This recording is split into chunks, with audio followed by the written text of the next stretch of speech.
Bahkan kata Nabi SAW, seorang mukmin itu seperti lebah. Kalau dia makan, dia hanya makan yang baik saja. Lebah itu maunya yang manis dan diambil dari sari bunga. Walaupun ada lebah-lebah sekarang yang sudah mulai diberikan hal-hal selain daripada ini. Seperti misalnya ada orang-orang yang curang kadang-kadang. Saya dapat informasi dari salah satu kerabat kami yang kebetulan juga memang dagang madu ini. Jadi karung ditaruh gula, kemudian dibasahin dengan air sehingga lebahnya ke situ. Ini berbahaya madunya nanti. Karena manisnya itu hasilnya pun dari gula, dan ini berbahaya bagi orang yang penyakit gula. Padahal sebenarnya madu dalam sabda Nabi SAW, kesembuhan ada di 3 hal. Ya, diminum madu, kemudian sayapan pisau bekam, dan juga kai. Sudah pernah saya jelaskan, kai menggunakan besi panas. Tapi akhirnya berubah, gitu kan? Berubah karena dia salah. Dia memberikan makanan lebahnya bukan seperti yang alami. Padahal umumnya lebah kalau yang normal di hutan, di gurun pasir, itu semuanya dia kalau makan hanya yang bagus saja. Dan dalam kelompok lebah itu ada yang bertugas, mereka bekerja tim yang sangat bagus. Ada yang bertugas khusus dia untuk mencari di mana sari-sari bunga yang ada.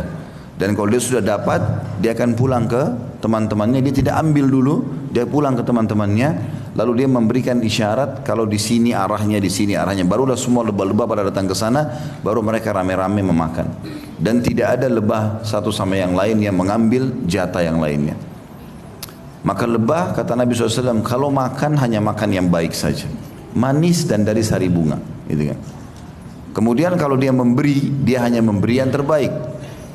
Dia hanya mengeluarkan madu, dan madu juga bagus bagi manusia, sehat. Bahkan Allah SWT sebutkan memang madu secara khusus dalam surah An-Nahl, surah tentang lebah ini, disebutkan bahwasanya dia akan menjadi syifa linnas, obat untuk manusia. Kalau di Timur Tengah teman-teman, madu itu dijadikan sebagai obat untuk semua penyakit. Mereka betul-betul yakin dengan sabda Nabi SAW. Ya. Jadi bukan hanya sekedar untuk stamina, tapi sakit apapun. Seseorang teman yang saya kenal dari Syria mengatakan pernah ada orang kena, dia tabrakan, batok kepalanya pecah. Dan datang ke dokter, dokter mengatakan sudah tidak bisa buat apa-apa. Maka kerabatnya waktu pulang, ada satu yang memang sangat yakin dengan sabda Nabi SAW ini, mengambil madu kemudian meletakkan di antara belahan kepala itu. Subhanallah, dalam hitungan jam batok kepalanya bersatu lagi. Tapi kadang-kadang orang tidak memikirkan masalah itu karena kurang keyakinan. Nabi SAW kembali ke bahasan kita tadi mengatakan orang mukmin seperti lebah. Dia kalau makan yang bagus saja, dia kalau memberi juga yang bagus, dan dia kalau hinggap di sebuah tempat tidak merusaknya. Kadang-kadang sarang lebah teman-teman, walaupun dia bergantung di ranting atau pohon yang kering, itu tidak jatuh, ya, tidak merusak itu. Walaupun dia bergantung ya di atas tebing, tidak jatuh.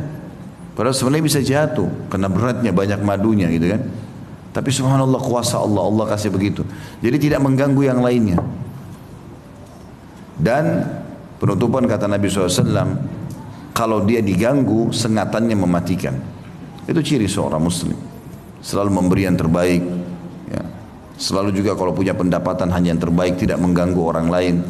Dan kalau dia hinggap atau datang di sebuah tempat, tinggal di sebuah komplek perumahan, di RT, di RW manapun, di negeri manapun, dia selalu bermanfaat bagi orang lain. Tidak pernah tidak. Tapi kalau diganggu dari sisi agamanya, maka sengatannya mematikan. Mereka siap mati membela agamanya. Itu ciri orang mukmin. Oleh karena itu teman-teman, tidak boleh sama sekali kita masukkan di kamus hidup kita mengganggu orang lain. Hasad dengan orang lain, iri, tidak boleh. Apa yang Allah berikan kepada kita, kita syukuri dan kita nikmati itu. Karena dengan bersyukur Allah janji akan bertambah.